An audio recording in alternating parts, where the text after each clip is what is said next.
আসসালামু আলাইকুম। অবিরাম বাংলার সংবাদে সবাইকে স্বাগত জানাচ্ছি। আমি মারিয়া চৌধুরী। শুরুতেই বিআরবি কেবল সংবাদ শিরোনাম। জুলাই গণহত্যা মামলায় শেখ হাসিনার বিরুদ্ধে আনুষ্ঠানিক অভিযোগ দাখিল আজ। ট্রাইব্যুনাল থেকে বিচার কাজ সরাসরি সম্প্রচার করবে বিটিভি।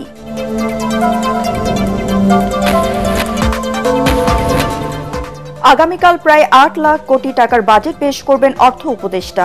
জুলাই গণঅভ্যুত্থানে আহতদের পুনর্বাসনে থাকবে বিশেষ বরাদ্দ।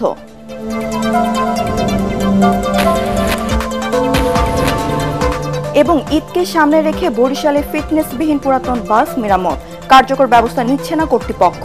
ঈদ যাত্রা বাড়ছে দুর্ঘটনার ঝুঁকি। শুনছিলেন বিআরবি কেবল সংবাদ শিরোনাম। এবার জানিয়ে দেব বিস্তারিত।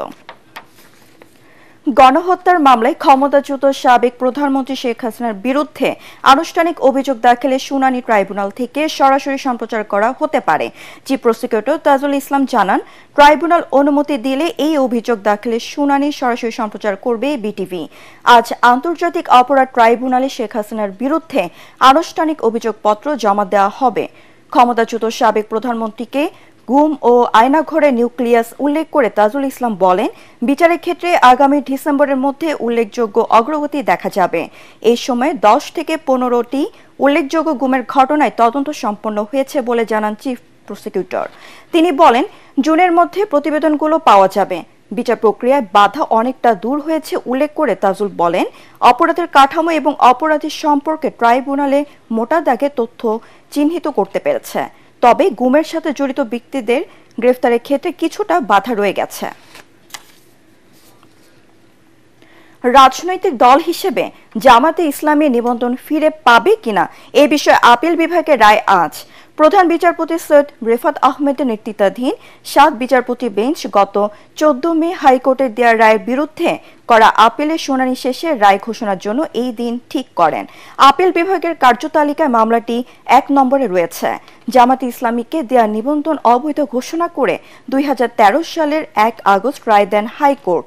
এই রায় স্থগিত চেয়ে করা আবেদন খারিজ করে দেন আপিল বিভাগের তখনকার চেম্বার বিচারপতি AHM শামসুদ্দিন চৌধুরী মানিক। এরপর দলটি নিবন্ধন বাতিল করে 2018 সালের 7 ডিসেম্বর প্রজ্ঞাপন জারি করে নির্বাচন কমিশন।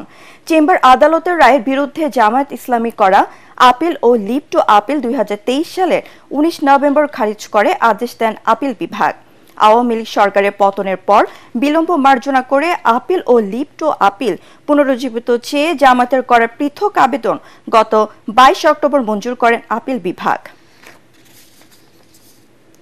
জাপানে 4 দিনের সরকারি সফর শেষে দেশে ফিরেছেন প্রধান উপদেষ্টা ডক্টর মোহাম্মদ ইউনূস।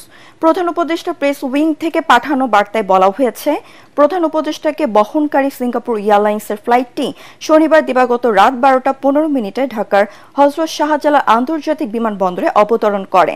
জাপান সফরকালে প্রধান উপদেষ্টা টোকিওতে প্রায় 20টি কর্মসূচিতে অংশ নেন। এছাড়া জাপানের প্রধানমন্ত্রী ইশিবার সঙ্গেও বৈঠক করেন তিনি। বৈঠকে দুই নেতা চলতি বছরের মধ্যে বাংলাদেশ ও জাপানের মধ্যকার অর্থনৈতিক অংশীদারিত্ব চুক্তি স্বাক্ষরের অঙ্গীকার পুনর্ব্যক্ত করেন। এই সময় জাপানি প্রধানমন্ত্রী বাংলাদেশকে বাজেট সহায়তা ও রেলপথ উন্নয়নের জন্য 1.063 বিলিয়ন মার্কিন ডলারের ঋণের প্রতিশ্রুতি দেন। এর আগে ডক্টর ইউনূস 4 দিনের সফরে গত 28 মে টোকিও যান। আমাদের বিশেষ আয়োজন বাজেট 2025। আগামীকাল 2025-26 অর্থ বছরে প্রায় 8 লাখ কোটি টাকার বাজেট পেশ করবেন অর্থ উপদেষ্টা সালাউদ্দিন আহমেদ। বিকাল 4টায় টেলিভিশন ভাষণে বাস্তবায়নযোগ্য ও জনকল্যাণকর প্রথম বাজেট পেশ করবেন তিনি। বাজেটের আকার না বাড়লেও এবার রাজস্ব আদায়ের লক্ষ্যমাত্রা বাড়ছে। জুলাই গণঅভ্যুত্থানে আহতদের পুনর্বাসনে থাকতে পারে 1,500 কোটি টাকার বরাদ্দ। চড়া মূল্যস্ফীতির মধ্যে বাড়ছে ভ্যাট ও কর হার। শারফু আলমের রিপোর্ট।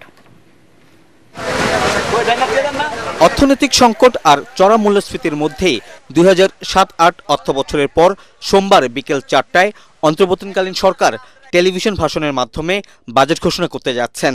স্বাধীনতার পর এবারই প্রথম আগের অর্থবছরের তুলনায় বাজেটের আকার কমছে। 2025-26 অর্থবছরের বাজেটের আকার হচ্ছে 7,90,000 কোটি টাকা, যা চলতি অর্থবছরের চেয়ে 7,000 কোটি টাকা কম। নতুন অর্থবছরে নতুন করে কোনো মেগা প্রকল্প থাকছে না, আর তাই নতুন অর্থবছরে বার্ষিক উন্নয়ন কর্মসূচিতে 35,000 টাকা কমিয়ে বরাদ্দ রাখা হচ্ছে 2,30,000 কোটি টাকা। এদিকে বৈষম্যবিরোধী জুলাই আন্দোলনে আহত নিহত পরিবারের সদস্যদের পুনর্বাসনে থাকছে বিশেষ বরাদ্দ। সামাজিক সুরক্ষায় বরাদ্দ বাড়লেও কমছে উপকারভোগীর সংখ্যা। অর্থনীতি যে তলানির জায়গা থেকে রয়েছে এবং সেখান থেকে প্রবৃদ্ধি যেভাবে স্রোত হয়ে দাঁড়িয়েছে, তাতে ঘুরে দাঁড়ানোটাই এবারের জন্য গুরুত্বপূর্ণ। এবং সেদিক থেকে ছোট আকারের বাজেট নেওয়ার যে ঘোষণা এসছে, কম বাজেট ঘাটতির 3.2%, সেটিও আমাদের কাছে যৌক্তিক মনে হয়েছে। এবছরের বাজেটের মূল চ্যালেঞ্জ হলো অর্থনীতিতে গতি ফেরানো। সাশ্রয়ী বাজেট দিয়েছেন সরকার, এটা ইতিবাচক, কিন্তু গতি ফেরানোর কাজটি সম্ভবত এই ধরনের অনিশ্চিত রাজনৈতিক পরিস্থিতিতে কষ্টকর। বাজেটের আকার কমলেও এনবিআরের রাজস্ব লক্ষ্যমাত্রা বাড়ছে। আগামী অর্থবছরে সংস্থাটির জন্য 5,18,000 কোটি টাকার রাজস্ব লক্ষ্যমাত্রা নির্ধারণ করা হচ্ছে। আমদানি পণ্য, অটোরিকশা, সিগারেট, সোয়াবিন তেল, সিমেন্টে কর হার বাড়ছে। তুলা, খাদ্যপণ্য, চিনি, ইনসুলিন, বিদেশি জুস, বাসসহ 200 আমদানির পণ্যে শুল্ক কমছে। করমুক্ত আয়সীমা ধরা হচ্ছে 4.5 লাখ টাকা। আসছে বাজেটে ঘাটতি ধরা হচ্ছে 2,26,000 কোটি টাকা। চড়া সুদে অভ্যন্তরীণ উৎস থেকে ঋণের পরিমাণ কমাতেই ঘাটতির লক্ষ্যমাত্রা সীমিত রাখা হচ্ছে। যতটুকু সম্ভব বাস্তবায়ন করা যায়, আমাদের যে রিসোর্স যেটা আছে সীমিত সম্পদ দিয়ে, সময়ের ইসে দিয়ে আমরা সেটা করব। এই জন্য আমাদের মূল ফোকাসটা হলো এখন যেটা বাজেটে যথাসম্ভব চেষ্টা করব রাজস্ব আহরণটা একটু বাড়াতে। আমাদের ফোকাস হলো প্রথমত যে সাধারণ মানুষের জীবনযাত্রার মান উন্নয়ন। বেশিরভাগ আমরা চাচ্ছি যে প্রাইভেট সেক্টর লেড গ্রোথ হবে, কোনো কালো টাকা সাদা করার ইচ্ছে নাই। বরং আমি যেটা চেষ্টা করছি যে এই যে ল্যান্ড ভ্যালুটা বাড়িয়ে দিয়ে ট্যাক্স কমিয়ে দেবো, কিন্তু তুমি রেজিস্ট্রেশন টাকাটা উঠাবো। নতুন অর্থ বছরে বাজেটে জিডিপির প্রবৃদ্ধি 5.5% এবং মূল্যস্ফীতি ধরা হচ্ছে 6.5%। নানামুখী আর্থিক সংকটের মধ্যে সোমবার বিকেলে 2025-26 অর্থ বছরের বাজেট ঘোষণা হতে যাচ্ছে। এবারের বাজেটে আকার কিছুটা কমলেও বাড়ছে রাজস্ব আদায়ের লক্ষ্যমাত্রা। এতে একদিকে যেমন সাধারণ মানুষের জীবনযাত্রায় ব্যয় বেড়ে যেতে পারে, অন্যদিকে এবারের বাজেট বাস্তবায়ন করা চ্যালেঞ্জের মুখে পড়তে পারে বলে মনে করছেন বিশ্লেষকরা। শরফুল আলম, এটিএন বাংলা, ঢাকা। ঈদকে সামনে রেখে বরিশালে চলছে ফিটনেসবিহীন পুরাতন বাস মেরামতের কাজ। যাত্রীদের অভিযোগ, এ বিষয়ে কার্যকর ব্যবস্থা নিচ্ছে না কর্তৃপক্ষ। তাই লক্কর ঝক্কর এসব বাসের জীবনের ঝুঁকি নিয়ে ঈদে বাড়ি ফেরার সংশয়ে তারা। বরিশাল প্রতিনিধি হুমায়ুন কবিরের পাঠানো রিপোর্ট জানাচ্ছেন ফারহিন ইসলাম টুম্পা। ঝালাই আর রংতুলির আঁচড়ে ঢেকে ফেলা হচ্ছে পুরাতনের আবরণ। ঈদ সামনে রেখে ফিটনেসবিহীন লক্কর ঝক্কর এসব বাস সড়কে নামানোর অপতৎপরতায় লিপ্ত এক শ্রেণীর অসাধু পরিবহন মালিক। কেন্দ্রীয় নথুল্লাবাদ বাস টার্মিনাল, রূপাতলী টার্মিনালে দেখা মেলে একই চিত্র। ফিটনেসবিহীন এসব পরিবহন ঈদ যাত্রায় সড়ক দুর্ঘটনার ঝুঁকি বাড়াবে, তবুও দেখার কেউ নেই। সামনে ঈদ, বিদায় গাড়িগুলো একটু রং করা লাগে। ওই যে গ্লাসগুলো ভাঙা ছিল, ওইগুলো ঠিক করাইতেছে। আমরা সিট রং করতে আছি, আমাকে নতুন একখান গাড়ি নামতে আছে।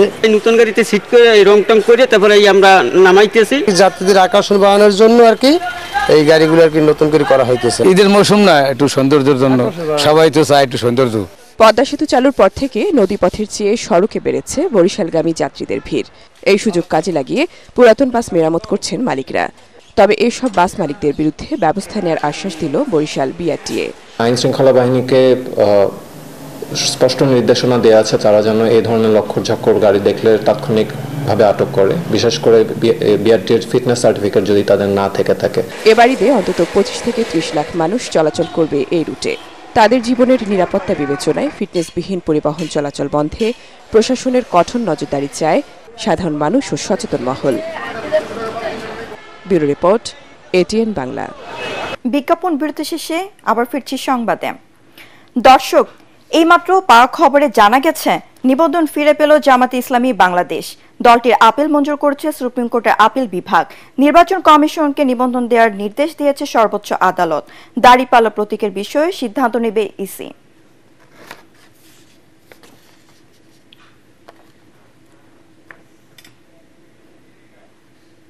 বিজিএমইএ নির্বাচনে সর্বোচ্চ ভোট পেলেন ফোরাম লিডার মাহমুদ হাসান খান। পোশাক শিল্প মালিক ও রপ্তানিকারকদের সবচেয়ে বড় সংগঠন বিজিএমইএ সংগঠনটিতে প্রশাসক নিয়োগের 7 মাস পর অনুষ্ঠিত হয়েছে নির্বাচন, যেখানে পরিচালনা পর্ষদের 35 পরিচালক পদের মধ্যে সর্বোচ্চ 1149 ভোট পেয়েছেন forum panel leader Mahmud Hasan Khan. BGMEA পরবর্তী সভাপতি হচ্ছেন মাহমুদ হাসান বাবু। শনিবার ঢাকা ও চট্টগ্রামের হোটেল রেডিসন ব্লুতে দুটি কেন্দ্রে সকাল 8টা থেকে বিকাল 5টা পর্যন্ত টানা ভোট গ্রহণ হয়। ভোট গণনা শেষে রাতে নির্বাচন বোর্ড ফলাফল ঘোষণা করে, যেখানে 35 পরিচালক পদের 31টি ফোরাম, 4টিতে সম্মিলিত প্যানেলে প্রার্থী নির্বাচিত হয়েছেন। দেশের বিভিন্ন খাতের সফল ব্যক্তিত্বের ভাবনা সবার মাঝে ছড়িয়ে দিতে অনুষ্ঠিত হয়ে গেল the Premier Homes Limited presents TEDx Daffodil U. এবারের আসরের মূল প্রতিপাদ্য ছিল turning point, the break throw.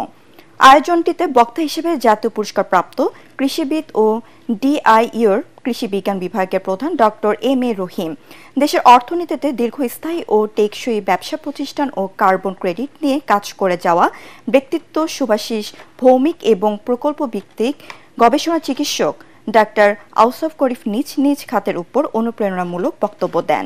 এছাড়া তরুণ সফল উদ্যোক্তা উম্মে মাইসুন ও তামজিদ রহমান এবং হাইব্রিড অ্যাথলিট সাজিদ হাসান খান তাদের স্বপ্ন ও সফলতার গল্প বলেন। এবার খেলার খবর।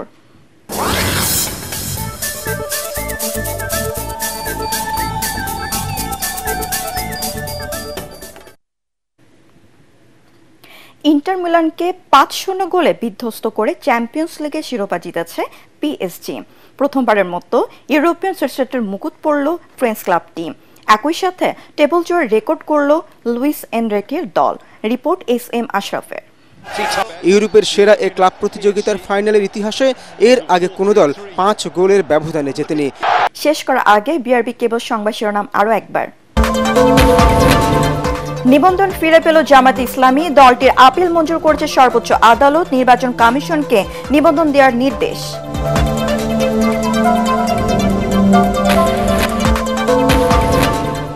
আগামীকাল প্রায় 8 লাখ কোটি টাকার বাজেট পেশ করবেন অর্থ উপদেষ্টা।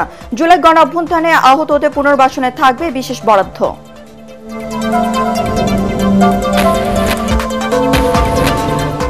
এবং ঈদকে সামনে রেখে বরিশালে ফিটনেসবিহীন পুরাতন বাস মেরামত, কার্যকর ব্যবস্থা নিচ্ছে না কর্তৃপক্ষ। ঈদ যাত্রা বাড়ছে দুর্ঘটনার ঝুঁকি। পরবর্তী সংবাদ দেখার আমন্ত্রণ জানিয়ে এখনকার মতো শেষ করছি। এটিএন বাংলা সংবাদ ইউটিউবে দেখতে ব্রাউজ করুন youtube/ATN Bangla News। ধন্যবাদ সবাইকে।